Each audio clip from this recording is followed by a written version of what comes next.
Bonjour à tous.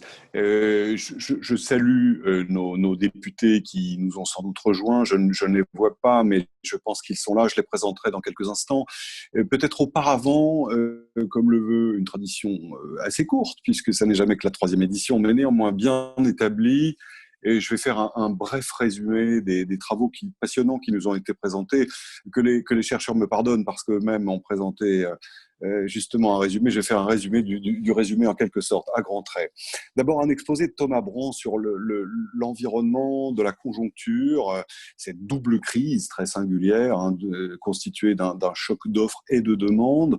Il y a eu des comparaisons assez éclairantes avec les précédents épisodes de crise du XXe siècle, et notamment la grande récession de 2008-2009 et puis la grande dépression des années 30. On voit qu'on est quand même dans le ordre de mesure, mais que notre crise est toutefois beaucoup plus brutale.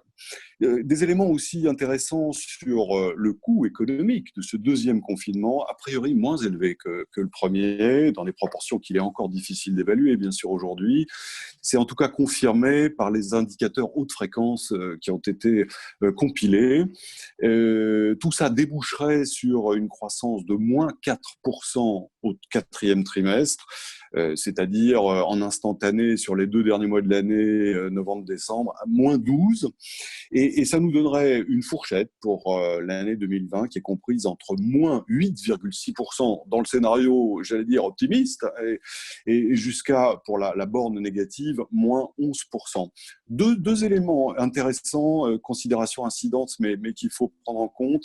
Il y a une espèce d'arbitrage entre profondeur de la crise et durée de la crise. Et c'est contre-intuitif, mais néanmoins documenté.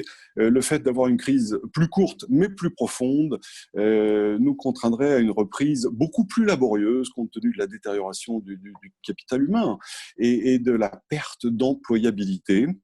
Et la deuxième était relative à l'investissement public, qui est la clé de la relance, à cause de son effet multiplicateur et de son effet entraînant sur l'investissement privé, le tout devant être financé bien sûr par la dette, mais avec le fait que il faut garder en tête qu'un ajustement budgétaire trop brutal nous exposerait à une rechute. Ensuite, des exposés sur l'impact sur les entreprises. Tout d'abord, Laurent Bach, impact très hétérogène. C'était vraiment le point clé de cette présentation, très intéressant d'ailleurs. Finalement, quand on regarde les chiffres d'affaires de mars-avril, c'est-à-dire du premier confinement, on voit qu'un quart des entreprises ont vu leur chiffre d'affaires chuter de plus de 50%, alors que de l'autre côté, à l'autre extrémité, un quart des entreprises n'ont pas subi du tout de chute de chiffre d'affaires. Distribution tout aussi hétérogène pour le chômage partiel, bien sûr. Un élément intéressant sur les faillites qui souligne l'importance et l'efficacité des dispositifs qui ont été mis en œuvre. 99% des entreprises sont restées en vie, seulement 1% ont fait faillite. Et deux autres considérations quand on justement cherche à apprécier l'impact du choc. La taille de l'entreprise n'est pas un élément pertinent. Les petites entreprises n'ont pas été affectées plus que les grandes et le secteur ne l'est pas davantage. Ça, c'est assez contre-intuitif aussi. Mais on voit que dans les entreprises les plus affectées, il y a bien sûr les secteurs les plus exposés, on les connaît, c'est l'hôtellerie, la restauration, etc. Mais il y a aussi, pour une part à peu près équivalente, des entreprises qui ne sont pas dans ces secteurs-là. Quelques éléments sur les politiques mises en œuvre ensuite d'Arthur Gouyouzouik, qui a fait une espèce de hit parade, si je puis dire, des secteurs les plus aidés. Arrive en tête, sans surprise, hôtellerie, restauration, transport et commerce. Il s'est intéressé ensuite justement au ciblage de ces entreprises. On voit que finalement, c'est quand même pas mal calibré parce que les entreprises les plus aidées sont bien les plus affectées, heureusement. Ce sont aussi bien souvent celles où l'intensité en emploi est la plus élevée. Ça s'explique, nous a dit l'auteur, évidemment en partie par des considérations mécaniques, vu le poids relatif qu'occupe le chômage partiel dans les aides.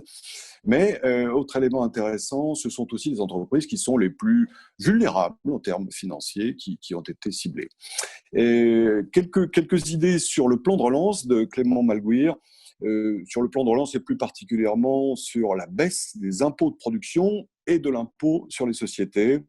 Là, pour le coup, les bénéficiaires ne sont pas les entreprises les plus exposées au choc du Covid. Ce n'est pas tellement étonnant compte tenu du fait que, à cause de la nature des impôts concernés, la CFE en particulier, et ce sont les secteurs manufacturiers qui le payaient le plus et donc qui en profitent le plus lorsque on allège ces impôts. Et puis enfin, pour terminer, des éléments sur l'impact des politiques gouvernementales, budgétaires sur les ménages. Paul Dutronc-Postel tout d'abord. On constate que de la même façon que les entreprises ont été affectées de façon très inégale, les ménages le sont tout autant. Pour trois raisons. D'abord, évidemment, les secteurs, justement, sont différemment affectés. Ensuite, il y a des postes qui sont télétravaillables pour lesquels, en termes de revenus et d'emploi, peu de choses ont changé et d'autres, évidemment, ne le sont pas. Et puis, la part des contrats précaires est évidemment différente selon les secteurs, selon les niveaux de vie en particulier. Au total, les actifs les plus modestes exercent souvent dans les secteurs les plus touchés. Les actifs les plus modestes sont aussi les moins susceptibles de télétravailler et ce sont aussi ceux qui ont le plus de chances ou de risques plutôt d'avoir les contrats les moins protecteurs. Quelques éléments donnés par Chloé Lallemand sur l'impact des aides aussi, les prestations sociales en particulier, qui touchent les ménages les plus modestes, elles ont été calibrées comme cela. Le fonds de solidarité a à peu près la même destination, au moins le fonds de solidarité dans sa version initiale, c'est-à-dire celle de mars-avril. Vous savez que ça a beaucoup évolué au fil des mois. Et puis, Chloé Lallemand s'intéressait ensuite aux pertes de salaire. Là, il y a des chiffres, une courbe et des chiffres intéressants qui ont été donnés. On a comparé les salaires après intervention des aides mises en place pour lutter contre le choc aux salaires avant la crise. On voit que l'impact de la perte de salaire est la plus forte dans le milieu de la courbe de distribution, avec une perte de salaire qui n'est pas si importante en moyenne, puisque là où elle est la plus forte, elle est de 0,4%. Aux deux extrémités de la distribution, en revanche, rien ne change.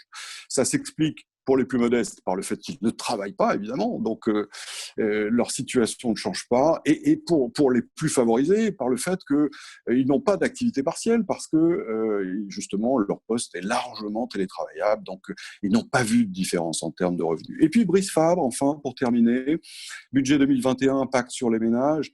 Alors, il s'agit de deux mesures en particulier, l'activité partielle telle qu'elle est budgétée aujourd'hui, évidemment, et Brice Fabre a souligné les incertitudes qui entourent ces prévisions, et puis la baisse de la taxe d'habitation pour les 20% de ménages les plus favorisés. C'est une mesure qui était prévue de longue date. On voit que leur impact, au total, est plus faible que les mesures qui ont été décidées en 2020, bien sûr. Ça représente en gros 1% pour l'activité partielle concentrée au milieu de la distribution. En revanche, pour la taxe d'habitation, ça ne concerne évidemment que les 20% de ménages les plus favorisés et ça représente au mieux 0,5% d'amélioration des revenus. Voilà pour cette rapide synthèse. Je vous présente tout de suite nos députés. Et avant de leur demander à chacun, alors évidemment, le fait d'animer une table ronde à distance comme ça suppose un certain nombre de contraintes et, si vous me le permettez, un peu de discipline de notre part à tous, parce que l'interaction va forcément être un petit peu plus laborieuse.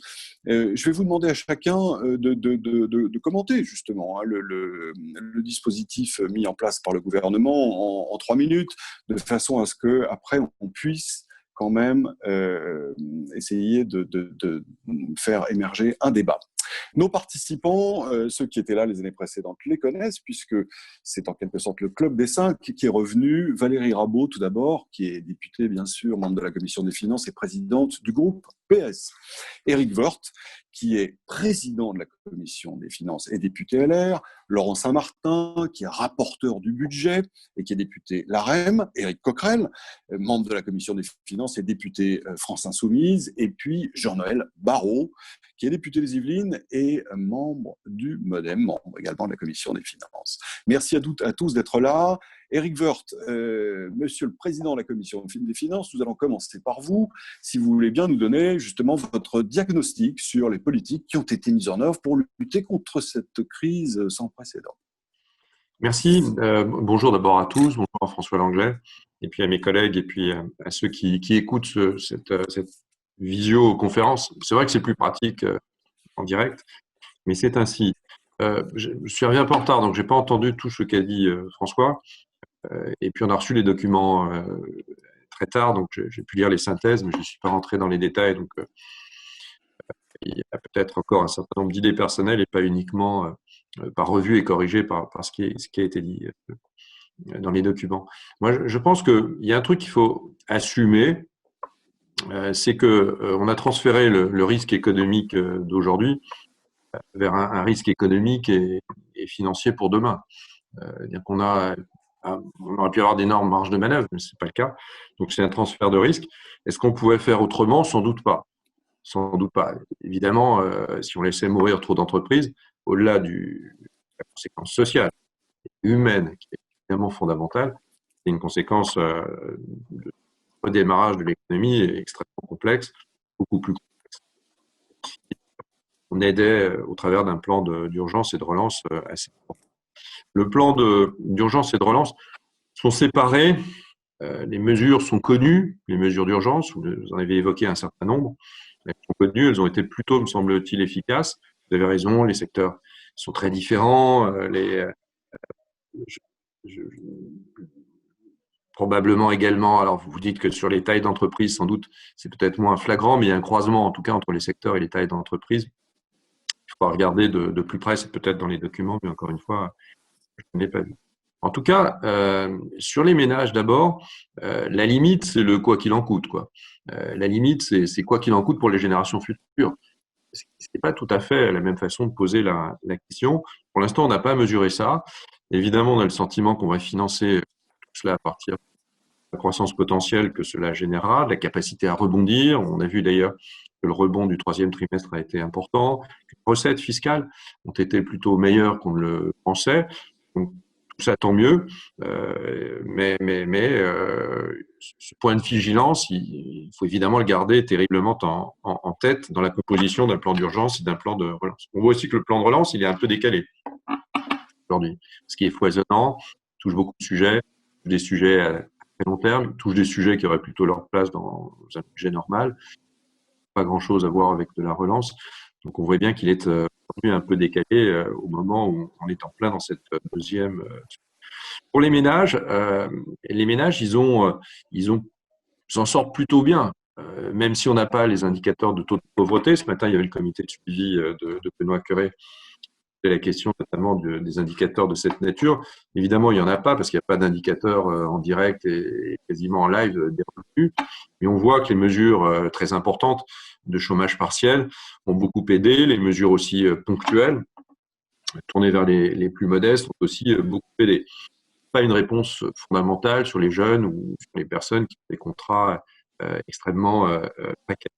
Mais au-delà des mesures qui ont été votées, pour lesquelles moi j'ai d'ailleurs voté, il y a également la mise en jeu totale des amortisseurs ou des stabilisateurs automatiques, c'est-à-dire au fond du déploiement des politiques sociales qui jouent à plein, hein, et qui en France sont fondamentales. Donc elles jouent à plein, donc elles amortissent le choc économique. Et je pense qu'il faudra bien mesurer les choses, si c'est un intérêt d'ailleurs. Je pense que oui, entre les deux mécanismes d'amortisseur. Sur Très les bien. entreprises, dernier point, sur les entreprises, il y a quand même sur les impôts de production un certain nombre de considérations, je crois.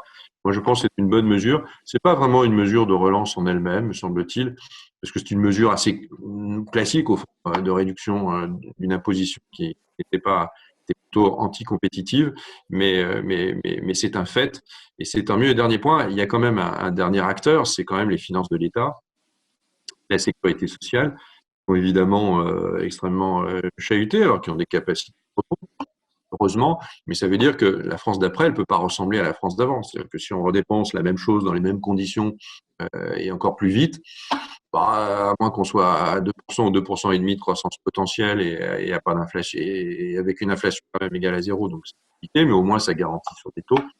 On aura bien du mal à éponger tout cela en 2 années, comme le souhaiterait Bruno Le Maire. Merci à vous. On va demander à Valérie Rabault, parce que justement, sa lecture des mesures. Valérie Rabault, on entendait donc Éric Woerth à l'instant, qui insistait sur le transfert du risque économique vers le risque financier, du risque aujourd'hui vers le risque demain. Est-ce que vous partagez cette crainte?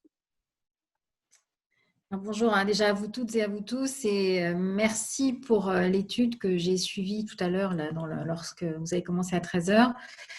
Parce qu'effectivement, je pense qu'on a voté les budgets, enfin, en tout cas pour ceux qui les ont votés, mais on a fait le débat encore la semaine dernière. Je ne dirais pas à l'aveugle, mais ce que montrent les études que vous avez publiées aujourd'hui, c'est qu'il y a vraiment un effet chirurgical. C'est-à-dire que ce soit pour les ménages, que ce soit pour les entreprises, même si vous avez très bien dit, et ça a été rappelé par François Langlais, que ce n'était pas la taille, ni forcément le secteur, essentiellement la taille qui rentrait en ligne de compte. Donc, ça démontre la difficulté de voter un plan qui soit le plus chirurgical possible. Donc, moi, j'ai 3 inquiétudes qui ne ressortent pas forcément dans votre étude, mais qui sont à la fois évidemment des inquiétudes économiques, pour rebondir sur ce que dit François Langlais, mais aussi des inquiétudes politiques. La pauvreté. La pauvreté, c'est à mon avis l'axe majeur. Quand on prend une crise sur la figure comme celle qu'on est en train de vivre, et on l'a vu dans toutes les crises, que ce soit celle de 29, celle de 2008, ce qui ressort, c'est combien de personnes vont tomber dans la pauvreté. Et moi, j'entends bien toute la distribution qui a été proposée et présentée par centiles et par déciles de population. Mais la question c'est combien de personnes tombent dans la pauvreté? Si on se retrouve à un pays avec 10 millions de pauvres, vous comprenez bien qu'en termes d'organisation de la vie politique, en termes sociologiques, en termes sociaux, en termes de tous les impacts, ça n'a pas les mêmes conséquences que s'il y a moins de personnes qui tombent dans la pauvreté. Donc ce point-là, c'est là où lors des débats parlementaires, c'est vraiment ce point qui m'a inquiétée, c'est éviter que trop de personnes, enfin éviter que des personnes tombent dans la pauvreté, mais éviter surtout qu'il y en ait beaucoup trop. Et nous avons ciblé un certain nombre de populations qui risquent de tomber dans la pauvreté. Ça commence des étudiants, notamment des 700 000 étudiants qui arrivent sur le marché du travail, mais qui ne trouvent pas de travail. Enfin, en tout cas, ça en fait partie. Donc la question de la pauvreté, elle me paraît être essentielle. Le deuxième volet que nous avons regretté pendant les débats parlementaires, c'est de mélanger la relance et l'investissement. Je suis d'accord que la relance peut se faire par de l'investissement, mais il y a des politiques qui ont été annoncées dans le plan de relance qui ne sont pas de la relance. Et on le voit très bien dans les études que vous avez présentées cet après-midi. C'est dans le fond, il y a des entreprises qui tiennent, d'autres qui risquent de tomber en faillite. Et vous l'avez très bien dit cet après-midi, certaines risquent de tomber en faillite, peut-être par un défaut de productivité, pas nécessairement du fait de la crise, mais d'autres du fait de la crise. Donc, c'est bien ce volet-là, ciblage, qui est de dire comment on est sûr, enfin, en tout cas, on soutient pour faire en sorte que quand on sera tous vaccinés, en tout cas une grande partie d'entre nous, ce que j'espère, on puisse relancer retrouver notre vie normale d'abord, et ensuite, évidemment, relancer l'activité économique. Sur ce point-là, je ne suis pas tout à fait certaine que le ciblage soit, en tout cas, moi je l'aurais, voilà, c'est dans les débats qu'on a eus avec la majorité, ce n'est pas là-dessus qu'on aurait fait complètement ce ciblage-là, qui nous paraît essentiel, parce que là, les mois jusqu'au vaccin, c'est-à-dire avril, juin, enfin j'en sais rien, mais en tout cas dans les 6 mois qui s'ouvrent, la priorité, c'est de faire tenir des entreprises pour qu'elles puissent se réenclencher. Et ce n'est pas forcément aller sur des grands plans d'investissement, c'est faire tenir. Et ce que vous dites dans la présentation de l'étude tout à l'heure, c'est qu'effectivement, on voit que ça touche tout le panel des entreprises, que ce soit des petites comme des grandes. Donc ça, c'est la deuxième critique que j'ai été amenée à formuler auprès de la majorité et du gouvernement. Et le troisième point qui me paraît être extrêmement important, c'est que je ne vois pas comment on peut s'affranchir dans une crise comme celle-ci d'une conférence de financement. On voit que Olaf Scholz, le vice-chancelier allemand, ministre des Finances, a proposé la semaine dernière qu'il puisse y avoir, qu'on discute, qu'on ne mette pas tout sur la dette, parce que l'argent magique, ça n'existe pas. En tout cas, moi, je pense que je fais partie de ceci. Il y a une étude qui a été publiée ce matin aussi extrêmement intéressante qui montre que la France est le premier bénéficiaire de la BCE en termes de financement. Donc, si on n'avait pas eu la BCE, aucun plan n'aurait été financé. Vraiment, je remercie la BCE qui a changé de doctrine déjà sous l'impulsion de Mario Draghi, mais qui continue. C'est-à-dire que c'est elle qui permet le financement de la relance. Sans BCE, pas de financement de la relance. Et la France est le premier pays bénéficiaire en termes d'impact budgétaire. Donc sur ce point-là, je pense que c'est très important. Mais encore une fois, quand on fait de la dette, ça veut dire qu'à la fin, c'est tout le monde qui paye, quel que soit plus ou moins son degré de richesse. Et je pense que ne pas avoir un débat sur comment on finance la relance et de la relance face à la crise ne me paraît pas tout à fait sain dans un débat financier et budgétaire. C'est vrai que jusqu'ici, tout le début de débat a été éteint par cette fameuse formule présidentielle, quoi qu'il en coûte. Hein. Quoi qu'il en coûte, on interviendra et on n'a pas pensé la suite. Éric Coquerel, quelle est votre lecture à vous? C'est vrai qu'on entend à la fois Éric Woerth et Valérie Rabault qui, chacun à sa manière, s'inquiètent des questions financières. Valérie Rabault pointe aussi un trou dans la raquette pour les populations les plus vulnérables. Comment voyez-vous les choses? Ouais, voilà, j'ai activé le son. La première chose, moi, que je voulais noter, c'est je pars d'un principe et d'une idée dont on a déjà parlé lors des réunions régulières depuis quelques années, c'est que cette crise épidémique, elle a l'ampleur que l'on connaît du fait qu'elle s'adosse à une crise du système. C'est-à-dire que ce qui est problématique, et là, pourquoi elle est plus grave, c'est que la baisse des dépenses publiques depuis des années a affaibli l'État, a affaibli la santé publique, et que les politiques de l'offre et de compétitivité, nous, on mis le pays, pas seulement nous, tous les pays qui pratiquent cette politique, en situation d'extrême fragilité pour aborder cette crise. Et à partir de là, c'est vrai qu'on attendait il y a eu d'abord les premières mesures d'urgence sur le chômage partiel, etc. Mais on attendait de ce rendez-vous de fin d'année des réponses qui soient aussi structurelles. Le fameux monde d'après, comment, à partir de ce budget, on essayait non seulement de répondre dans l'urgence à la situation donnée, mais on donnait des éléments qui laissaient penser qu'on avait compris la leçon et que pour aller vite, on mettait en action, on mettait en lumière la déclaration du président de la République le 12 mars dernier, je ne sais pas si vous vous en souvenez, où il fait l'exactation de l'État-providence, où il explique que le marché ne peut pas tout, etc. Bon.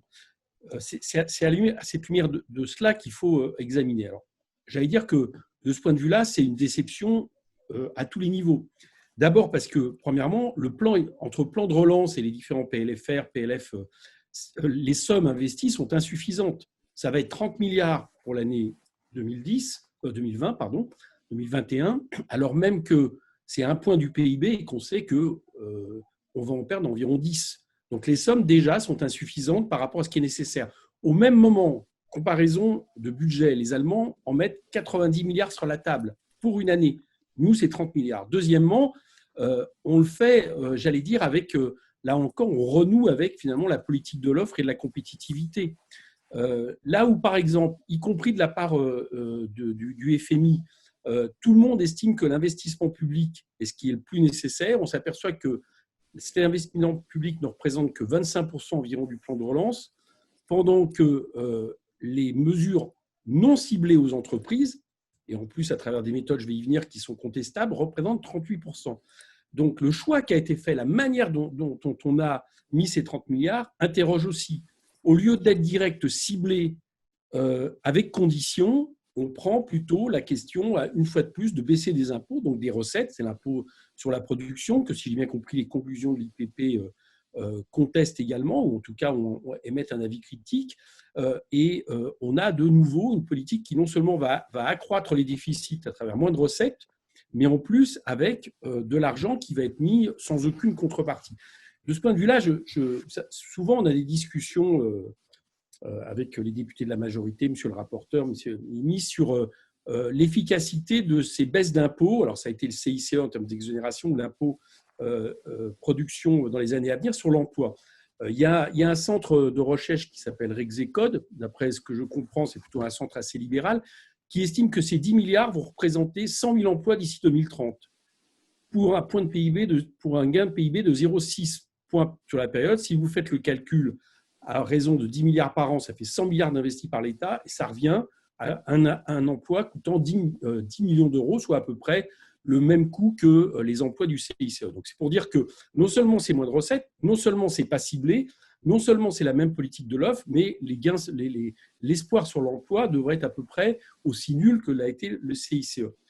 Très bien. Autre élément, baisse des impôts, donc je l'ai dit, augmentation de la dette sociale ou que ce soit la dette de l'État, c'est-à-dire on fait courir aux comptes sociaux, on fait peser sur les comptes sociaux quelque chose qui devrait être de la dette de l'État. Et enfin, dernier point, qui là je rejoins Valérie Rabault, c'est que la pauvreté qui est véritablement, qui va être, j'allais dire, la vague tout aussi grave que la vague épidémique qui pourrait, disons, déferler sur notre pays, est maltraitée puisqu'il y a 2 milliards en tout entre le PLF, entre le plan de relance et le PLFR, qui sont mis directement sur la question de la pauvreté, qui évidemment est insuffisant par rapport aux plus de 10 millions de pauvres qu'on risque d'avoir à la fin de l'année. Et si on compare ces 2 milliards aux 20 milliards de cadeaux aux entreprises dans le PLF, les 8 milliards de la suppression de la taxe d'habitation pour les 20% les plus riches, les 10 milliards par an de cadeaux aux plus fortunés qui n'ont pas été remis en question à travers l'ISF et le PFU, on s'aperçoit là qu'on a quelque chose qui ne va pas au contraire diminuer les inégalités. Dernier point, et j'arrête là-dessus, c'était l'occasion aussi de faire bifurquer de manière écologique notre économie. Rarement l'État investit, même si on estime que ce n'est pas suffisant, de l'argent de cette manière-là.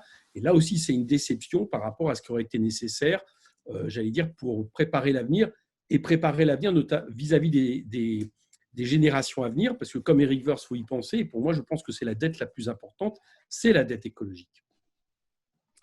Merci à vous. Jean-Noël Barrot, je vous passe le ballon. Comment voyez-vous, comment évaluez-vous ces mesures exceptionnelles qui ont été mises en œuvre depuis quelques mois? D'abord, merci à l'IPP et au CEPREMA pour l'organisation de ce rendez-vous désormais annuel. Merci aux auteurs de ces 3 études. Moi, ce qui me frappe pour les entreprises, c'est qu'on découvre quelles sont les entreprises les plus touchées par la crise, qu'on s'aperçoit, et c'est peut-être une surprise, que ce n'est pas forcément les plus vulnérables financièrement ou les plus capitalistiques qui sont touchées, mais qu'en revanche, il y a bien une sorte de différence entre les entreprises les plus productives et les moins productives étant plus durement touchées par la crise. On s'aperçoit, comme Valérie Rabault et Éric Woerth l'ont dit, que les dispositifs sont plutôt bien ciblés, c'est-à-dire que les entreprises qui sont plus durement touchées, qui ont une baisse de chiffre d'affaires plus forte, ont reçu jusqu'à présent plus de soutien et d'aide, ce qui est une bonne chose. En revanche, et c'est un peu signalé dans la synthèse, le plan de relance ne colle pas à la géographie des victimes de la crise. Autrement dit, les mesures, en tout cas celles qui sont évaluées dans le document du plan de relance, ne vont pas en priorité aux entreprises qui aujourd'hui sont les plus brutalement touchées par la crise. Est-ce que c'est un problème ? Moi, je ne crois pas fondamentalement, parce que ce qui est devant nous, c'est vrai qu'il y a la question des finances publiques, mais ce qui est devant nous aussi, c'est le moment où nous allons passer d'une logique de soutien à une logique de rebond. C'est-à-dire qu'à un moment donné, il va falloir décongeler en quelque sorte l'économie pour lui permettre de retrouver un rythme normal. L'économie, c'est un organisme vivant qui se régénère en permanence pour pouvoir grandir. Et ce moment-là, il faut qu'il soit accompagné par des mesures qui ne soient pas, je dirais, le nez sur les conséquences immédiates de la crise au printemps et à l'automne, mais qui permettent de faciliter la création d'emplois, l'investissement, y compris dans des secteurs qui n'ont pas forcément été les plus durement éprouvés par la crise, mais qui vont avoir un effet d'entraînement sur les autres. J'ai trouvé que c'était intéressant parce que ce panorama-là, ces données-là, on ne les avait pas à l'esprit. S'agissant des ménages, on retrouve la confirmation de quelque chose dont on avait l'intuition, mais c'est mieux quand on en a la conviction, que la crise est injuste au sens où elle frappe plus durement les personnes qui sont les plus modestes. On s'aperçoit que les mesures correctives qui ont été prises corrigent en partie ce problème de redistribution ou de justice, si l'on veut. Et ce qui m'a le plus étonné ou ce qui m'a le plus frappé, c'est que le fonds de solidarité est redistributif. Donc le fonds de solidarité, il visait les commerçants, les artisans, etc., qui devaient fermer leurs boutiques. on s'aperçoit, grâce aux analyses qui ont été faites, que le fonds de solidarité bénéficie plus largement aux ménages modestes qu'aux ménages plus fortunés. Et je trouve que c'est une bonne chose parce que pour le coup, s'agissant des ménages, il faut évidemment défaire, il faut corriger l'impact très négatif qu'a eu la crise sur les déciles inférieurs. Et je rejoins une partie de ce qui a été dit, et je crois qu'il est un problème identifié, cette question de la bascule dans la pauvreté de tout un tas de publics qui jusqu'à présent n'y étaient jamais entrés. Et ça concerne en particulier les indépendants, les commerçants, les artisans. Voilà pour les remarques. Peut-être deux questions par rapport à ces résultats. La première, François Langlais l'a cité en introduction, c'est l'arbitrage entre la durée de la crise et la profondeur de la crise. Donc pour moi, ce n'est pas très clair. Les auteurs ont l'air de dire qu'il vaut mieux avoir une crise plus longue mais moins brutale. On peut se poser la question, hein, si la crise dure beaucoup plus longtemps, il y a peut-être beaucoup plus de capital humain qui est détruit. Si elle est beaucoup plus brutale, mais que le rebond est beaucoup plus vif, peut-être qu'il y a aussi moins de capital intangible et de capital humain qui est détruit. Donc, je me demandais pourquoi les auteurs avaient l'air de dire qu'il valait mieux qu'elle soit plus longue que profonde. Et puis, une deuxième question, c'est que les auteurs ont mobilisé des données extrêmement précises sur la mobilisation par les entreprises des dispositifs de soutien jusqu'au mois d'octobre. Donc là, on est vraiment dans du quasi instantané, ce qui est assez historique en matière de statistiques publiques en France. Et donc, je me demandais s'ils avaient la possibilité de nous dire le taux de recours au dispositif par les entreprises qui y sont a priori éligibles, parce que ça, c'est évidemment un indicateur important pour le suivi du déploiement de ces politiques publiques. Merci. Alors, on demandera peut-être, je ne sais pas si c'est Antoine qui vous répondra, mais d'ici là, on va bien sûr écouter Laurent Saint-Martin. On ne va pas vous demander de juger ou d'évaluer le plan de relance, enfin disons globalement les mesures de soutien à l'économie, puisque elles émanent bien sûr de la majorité de laquelle vous faites partie, mais plutôt de répondre aux critiques qui ont été faites par nos 4 autres participants, critiques d'intensité variable, mais qui posent plusieurs questions. J'en retiens 2. Bien sûr, la question de la pauvreté, hein, quand même, qui est soulignée par l'ensemble du spectre, ou à peu près. Et puis, la question du financement, sur laquelle il y a aussi, là, une relative convergence sur la nécessité de trouver une solution structurelle. Bien, merci à vous François Langlais, bonjour aux collègues et bonjour à ceux qui nous regardent. Merci beaucoup au CEPREMAP et à l'IPP pour la qualité de leurs travaux comme chaque année, avec évidemment une grande difficulté pour les chercheurs qui est l'incertitude macroéconomique liée à la crise, et cette incertitude, elle se reflète évidemment dans la décision publique de la même manière. Je vais répondre évidemment aux 2 questions précises que vous m'avez posées, François Langlais. D'abord dire que, en tant que rapporteur de ces budgets, puisque nous sommes en plein cœur du PLF pour 2021, mais il faut quand même noter que nous en avons fait 4 budgets rectificatifs au cours de cette année 2020. La première chose à dire, c'est qu'il est important d'avoir une grande humilité sur les prévisions macroéconomiques et sur ce qui va se passer dans les prochains mois, voire les prochaines années en termes de prévisions. Pourquoi ? Parce qu'il faut toujours le rappeler avant de parler de crise économique et sociale. Ce qui dicte et ce qui a la baguette du rythme, c'est évidemment la crise sanitaire. Et tant que la crise sanitaire ne sera pas derrière nous, nous serons systématiquement tributaires de ces stop-and-go économiques et sociaux, et qui créent évidemment et des difficultés économiques et sociales et des difficultés à prendre les bonnes décisions publiques.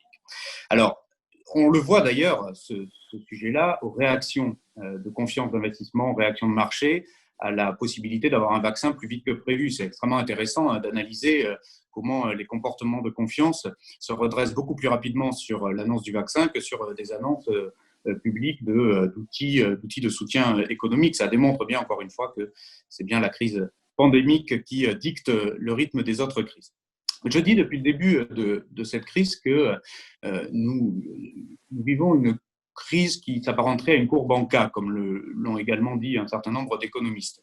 C'est-à-dire qu'il y a des secteurs qui peuvent redémarrer plus vite, ceux qui ont notamment bénéficié à plein du rebond du 3e trimestre et qui sont moins affectés par la rechute du 4e trimestre et qui vont pouvoir utiliser à plein le plan de relance. Et puis vous avez la branche descendante du cas, qui est malheureusement des secteurs économiques qui sont toujours en grande souffrance et en grande détresse. Ce sont ceux qu'on aide le plus, l'hôtellerie, la restauration, l'événementiel, les traiteurs, les voyagistes, le tourisme de manière générale. Et ce sont aussi, pour les ménages, un certain nombre de publics précaires qui se sont encore plus précarisés. Et ça répondra aussi à votre question que vous m'avez posée.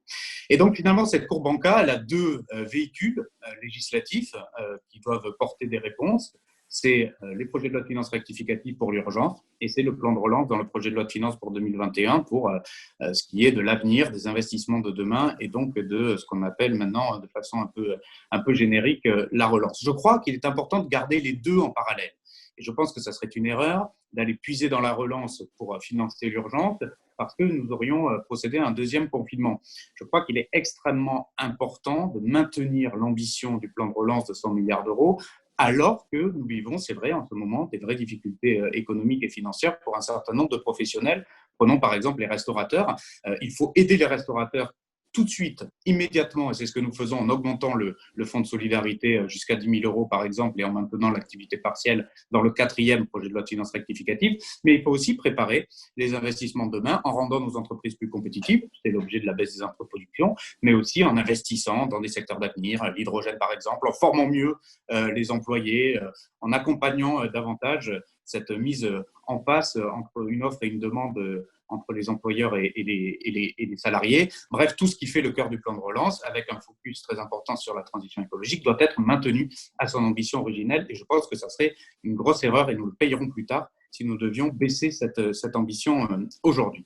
Alors, tout ce qui a été dit est assez juste et je partage l'hétérogénéité de constat, que ce soit sur les secteurs économiques ou que ce soit sur les secteurs des ménages. Pour répondre à la question de la pauvreté, c'est vrai qu'on a une vraie difficulté depuis le début de cette crise, c'est de l'appréhender avec précision. J'ai dit depuis le début qu'il y aurait des ménages qui sont déjà précaires, qui risquaient de s'appauvrir encore plus. Il y a à mon avis deux typologies. Vous avez les familles, en général assez nombreuses, qui sont aujourd'hui déjà pauvres, qui vont se retrouver probablement davantage en difficulté en termes de pouvoir d'achat pour des raisons très pratico-pratiques, mais très concrètes. Par exemple… mais qu'est-ce qu'on fait, Laurent Saint-Martin, qu'est-ce qu'on fait pour eux? Qu'est-ce qu'on peut faire pour eux, justement, pour limiter l'impact dévastateur de cette chute de niveau de vie? Il y a deux niveaux de réponse qui sont justement en face des différences de situation. Vous avez soit de la vraie précarité sociale réelle, par exemple des familles qui ne peuvent plus, pendant le confinement, mettre leurs enfants à la cantine à tarification sociale. Ceux-là, il faut les aider en direct. Les jeunes étudiants boursiers qui sont déjà fragiles financièrement, il faut les aider en direct. Ça, ce sont les aides sociales que nous avons mis en place depuis le 2e projet de loi de finances rectificative, que nous avons répété lors du 4e projet de loi de finances rectificative. Au total, c'est plus de 2 milliards d'euros qui sont faits sur ces ménages-là, précisément pour les aider. C'est de l'aide sociale, comment c'est faire par le truchement de la CAF. Et puis, vous avez la deuxième réponse à la précarité, qui est la réponse par l'emploi. Et là, c'est évidemment mettre l'accent sur l'accès sur le marché de l'emploi, notamment des plus jeunes, notamment de ceux qui sortent des études et qu'il ne faudrait pas sacrifier comme une génération qui aurait subi, comme lors de la dernière crise, des années de retard avant le marché sur l'emploi. Et pour cela, il faut avoir une photographie précise sur comment aujourd'hui se décrit et s'écrit l'aggravation des inégalités dans notre pays, parce que c'est un fait, il y a une aggravation des inégalités par la crise, comme toute crise, et nous devons d'abord bien la dépeindre dans une crise atypique avant de bien y répondre. Un dernier mot peut-être, François Langlais, sur le financement et la dette, puisque la question m'a été posée. Moi, je crois que cette dette, il serait d'abord totalement irresponsable de la nier. Nous avons 20 points de plus d'endettement par la crise, mais les Allemands aussi. Seulement, la spécificité de la France, c'est que nous n'avions pas la même situation de finances publiques avant la crise que les Allemands. Et nous avons fait à peu près la même réponse, avec à peu près le même niveau d'endettement, mais avec les mêmes conditions, grâce notamment effectivement à la politique monétaire européenne, qui est tout à fait favorable aujourd'hui à l'endettement. Mais la question, elle devra être posée de façon 2 fois plus importante demain à la sortie de la crise. On a bien fait de s'endetter pour répondre à l'urgence et à la relance. De toute façon, il n'y avait pas beaucoup d'autres issues. En revanche, l'exigence de donner une trajectoire d'assainissement des comptes publics, d'être le pays européen qui… On est le dernier pays européen à ne toujours pas avoir de déficit structurel conforme aux exigences de Bruxelles. On est encore le dernier pays européen à ne pas avoir réussi à présenter un solde primaire positif depuis de nombreuses années. Ces exigences-là, qui étaient déjà celles d'avant-crise, vont devenir absolument indispensables à la sortie. Donc il nous faudra, alors que nous aurons un endettement qui sera important et qui ne se remboursera pas en 2 années, alors nous devrons présenter une trajectoire de finances publiques vers un assainissement sur les prochaines années assez rapide pour pouvoir conserver la confiance de nos créanciers et la confiance évidemment de l'Europe qui va elle-même investir à hauteur de 750 milliards d'euros et dont la France est initiateur de cette initiative. Donc il faudra montrer l'exemple dans la capacité à y répondre avec sérieux budgétaire. Merci à vous. On va refaire un tour de table, si je puis dire, quand la table soit bien grande. Mais alors, il nous reste une petite vingtaine de minutes, donc vraiment, il faut que chacun d'entre vous soit concis, d'autant que je voudrais qu'on entende Antoine ou la personne qu'il désignera pour répondre aux 2 questions posées par Jean-Noël Barrot tout à l'heure. Éric Woerth, cette question du financement, Valérie Rabault disait tout à l'heure, il faut une conférence de financement. Bon, il y a différents outils. Il y a l'impôt, évidemment, avec les risques qu'il occasionne. Ça a été souligné par les études tout à l'heure. Et puis, souligné aussi par le précédent que nous avons connu en 2011-2012, où l'augmentation des impôts a été très forte et a cassé la croissance. Comment est-ce qu'on peut se préoccuper de ce financement tout en maintenant le soutien qui est évidemment nécessaire et justement sans obérer les perspectives de reprise aussi fragiles qu'elles soient? Ouais, je note quand même qu'on est dans le brouillard. Donc, on a bien du mal à prévoir le futur. On prévoit assez bien ce qui s'est passé dans le passé, quoi. On arrive à les mesurer, on fait on fait de l'avant, on fait assez peu d'après. On manque de scénario. Le financement, en dehors du fait qu'on soit dans le brouillard complet, le financement, c'est une affaire de croissance potentielle, c'est-à-dire de croissance. C'est-à-dire comment on rebondit, à quel niveau on rebondit. C'est au fond ce qu'a dit le ministre, ce qu'on disait même avant lui.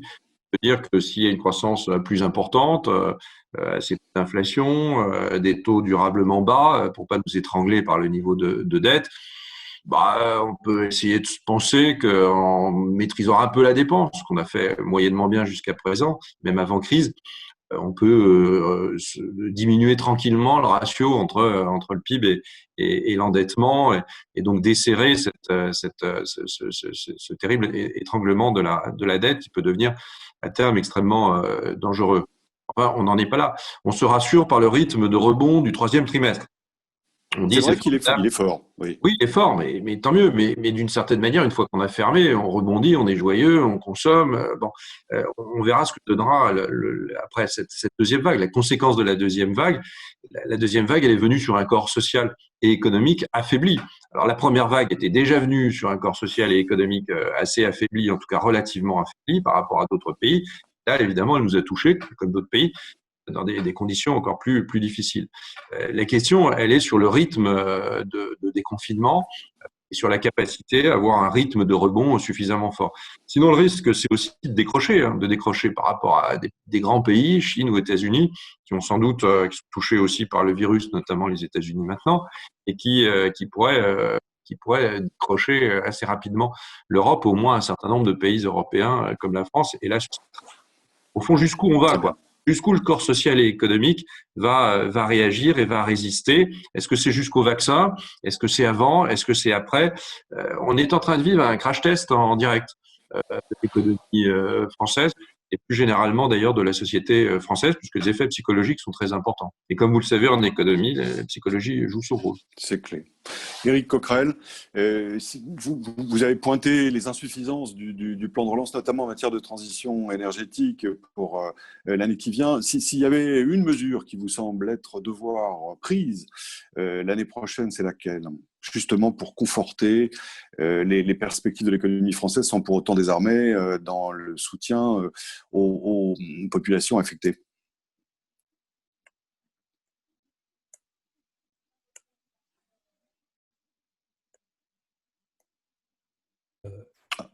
Éric Coquerel n'est pas là. Si. Il est là ? Oui, parce qu'il faut remettre son micro. Ah voilà, oui. Ouais, je disais, c'est peut-être… si vous pouviez vraiment être relativement concis, parce que le temps nous presse malheureusement, et il faut qu'Antoine réponde aux questions. Pour moi, pour être concis, François Langlais. Non, mais tout le monde doit l'être. Non, je vous dis ça. Non, mais pardon, pas de commenter, je vous dis juste. Si je vais concis, mais enfin, je vais quand même expliquer ma position, parce qu'elle diffère de pas mal des débatteurs qui sont ici. Je crois que s'il y avait une mesure d'urgence à prendre, ça serait à la fois de réduire les inégalités, et pour réduire les inégalités, d'augmenter les recettes qui ont été prises sur l'État depuis maintenant des décennies, mais plus particulièrement depuis 3 ans, qui ont consisté à faire des cadeaux fiscaux plus riches. Là, quand je dis ça, il suffit de regarder les 22,6 milliards de baisse d'impôts pour les ménages, de constater que 97% ont été pour les 1,4% les plus fortunés de ce pays. Donc, de revenir sur cette politique qui ne crée pas d'emploi, qui ne crée pas d'investissement, et de faire en sorte justement que ça puisse notamment régler la question d'urgence de la pauvreté qui va exploser. Voilà, s'il y avait une mesure, je pense que c'est celle-ci qu'il faudrait prendre. Vous constaterez que, contrairement à ce qui a été dit ici, moi je ne considère pas que la dette est un problème majeur. Je considère par exemple qu'au nom de la dette, on a baissé les moyens de la santé publique, et s'il y a bien eu un crash test, pour reprendre l'expression d'Éric Woerth, ça a été le fait que l'hôpital s'est retrouvé dans cette situation face à une vague épidémique. Donc la dette, ça dépend ce qu'on en fait. Là, pour l'instant, on a besoin de faire de la dette. La question est, vous le savez, pour nous, de ne pas faire peser le chantage de la dette sur les générations à venir. Alors, on nous parle de la réforme des retraites qui reviendrait du fait de la dette. On nous parle encore de baisse de dépenses publiques, c'est-à-dire nous mettre dans la situation où on a été au début de cette crise. Mais par exemple, d'avoir un système qui transforme cette dette en dette perpétuelle avec taux nul. Chacun sait qu'on ne paiera pas le stock de la dette. Là-dessus, tout le monde était d'accord pendant la crise. Maintenant, ça revient un peu là-dessus, mais tout le monde est d'accord. Comme on ne paiera pas celui actuel. Donc, comment peut-on faire pour ne pas faire peser la dette comme un chantage sur les populations? Nous, c'est notre proposition. Et la deuxième proposition, c'est de refaire une réforme fiscale d'ampleur qui arrête de faire des cadeaux aux plus riches, comme on le fait depuis maintenant très longtemps, et plus principalement des détenteurs des capitaux, parce que ça ne crée pas d'emploi, et ça crée des baisses de recettes pour l'État. Merci à vous. Valérie Rabault, même question. Une mesure clé qui vous semble indispensable à prendre, et aussi la même concision, s'il vous plaît, parce que je vois avec inquiétude le temps qui passe. Merci François Langlais. 2 mesures, si vous voulez bien. La première, sur la conférence de financement. Moi, je ne distingue jamais le financement de la dette ou d'une mesure de la capacité à créer de la valeur ajoutée. C'est-à-dire que je n'oppose pas l'un à l'autre. Si on augmente trop fort des pressions fiscales, ça peut tuer la reprise de la croissance. Donc, c'est pas, donc quand je propose cette conférence, c'est de dire on se met tous autour de la table, on avance aussi avec les Européens, parce que faut vraiment pas le faire seul. Mais encore une fois, si on veut que nos équilibres tiennent à terme, il faut qu'on ait une croissance potentielle autour de 2%, voire un petit peu au-dessus de 2%. Sinon, à chaque fois, c'est chaotique et on se prend des accidents en pleine figure. Donc, avoir 2% de croissance potentielle, c'est faisable, mais ça suppose qu'on puisse avoir cet équilibre entre soutien à la croissance et financement de la dette. Et je note quand même que tous les grands, j'ai entendu Madame Harris qui s'est exprimée ce week-end en expliquant que les contribuables qui avaient plus de $400 000 seraient mis à contribution. Le ministre allemand Olaf Scholz, qui lui est SPD, l'a dit aussi. Donc voilà, la seule qui ne s'est pas exprimée à ce stade, c'est la France. Donc je pense qu'on n'est pas totalement marginalisé quand on dit qu'il faut qu'il y ait une conférence de financement. Et la deuxième priorité, c'est la pauvreté. Je maintiens que avoir une trop forte proportion de population qui tombe dans la pauvreté, ça détruit des équilibres, c'est destructeur pour la société, c'est destructeur sur les équilibres politiques. Donc ça, c'est la priorité. Nous avons formulé plusieurs propositions qui soient pour les jeunes, un soutien à 500 € pour ceux qui n'ont rien, qui n'ont pas de travail, qui n'ont pas de RSA, qui ont fini leurs études, qui n'ont plus leur bourse et qui n'ont plus l'aide recherche premier emploi qui avait été supprimée en janvier 2019, ce qui était de 550 €. Ça, c'est une priorité. La deuxième, c'est sur, comme Laurent Saint-Martin l'a dit tout à l'heure, c'est sur des familles qui risquent vraiment de tomber dans la pauvreté. C'est avoir un soutien plus massif. Encore une fois, sur les 100 milliards d'euros, il y a 2 milliards qui sont consacrés à peu près à la pauvreté, un peu moins d'ailleurs. On peut pousser un peu le curseur un peu plus loin. C'est la priorité. C'est la priorité. Merci à vous, Jean-Noël Barrot. La priorité, votre priorité. Je m'écarter un petit peu des questions budgétaires. Je pense qu'à la sortie de cette crise, on va avoir des bassins d'emploi, des territoires qui vont être beaucoup plus durement éprouvés que d'autres, soit par les questions de pauvreté, soit par la destruction d'une partie du tissu entrepreneurial. Et pour que l'économie reprenne, pour que ces territoires rebondissent, peut-être faudra-t-il les accompagner, non seulement avec de l'investissement public, mais aussi avec des mesures un peu plus ciblées pour faciliter la création d'entreprises, baisser les barrières à l'entrée, de manière à ce que eh bien, chacun puisse retrouver un emploi et que les entreprises puissent repartir. Pour faire cela, il faudra qu'on puisse identifier finement les territoires concernés, parce qu'ils ont une exposition à l'aéronautique, une exposition au tourisme, parce qu'il y a beaucoup de commerçants, ou tout simplement parce qu'il y avait une surreprésentation des ménages modestes, des ménages précaires. On va pouvoir les identifier, mais je crois que l'IPP et le CEPREMAP disposent des outils qui peuvent nous amener à le faire. Et donc, je les invite à prolonger la réflexion qu'ils ont ouverte aujourd'hui en allant jusqu'à la maille des territoires et des bassins d'emploi pour nous aider à identifier ceux qui auront le plus besoin d'aide. Merci à vous, Laurent Saint-Martin, pour la dernière intervention courte. S'il y avait à justement compléter le dispositif gouvernemental par une mesure l'année prochaine, c'est laquelle à vos yeux? Ça sera d'abord de s'assurer qu'on continue bien cette dualité, d'être en soutien et de ne pas tout de suite trop se tourner vers l'avenir sans regarder le présent. Je crois que ça va être ça la vraie difficulté de l'année 2021. Et c'est pour ça que moi, par exemple, je plaide pour que le projet de loi de finances pour 2021 contienne déjà des crédits dans la mission urgence et pas seulement dans la mission relance. Donc c'est cette dualité qui est très atypique parce que nous avons mis à la fois offre et demande sous cloche. Il nous faudra nous assurer que tout le monde reste debout d'abord et que tout le monde puisse redémarrer, pas en même temps, mais avec une certaine intensité. Et je suis tout à fait d'accord avec ce que dit Jean-Noël Barrot. Il va y avoir autre chose à penser que des seules solutions budgétaires qui sont les premières à faire. Mais il y a un vrai modèle de société, il y a un vrai modèle de redynamisation des territoires à aller chercher dans cette relance parce que derrière, quand vous prenez les 100 milliards, ce n'est pas que 100 milliards directement en réponse à la crise, c'est aussi 100 milliards d'investissements sur des filières d'avenir, sur des emplois de demain, sur des territoires à repenser et à reconstruire. Et il y a beaucoup plus de positif et d'optimisme à aller chercher dans ce plan de relance qu'une seule réponse à la crise. Et donc, c'est vraiment positivement et ensemble que je crois pouvoir regagner cette confiance. Mais j'insiste à nouveau, une fois que la crise sanitaire sera derrière nous et qu'elle nous offrira un horizon plus constructif et plus optimiste. Merci à vous tous. Rendez-vous l'année prochaine quand nous serons tous vaccinés, j'espère, et libérés de cette vilaine petite bébête. Antoine, je rends l'antenne. Il y avait 2 questions en suspens. L'une justement sur l'arbitrage entre crise profonde ou crise durable et l'autre sur le taux de recours. Merci de nous donner les éléments qui manquent.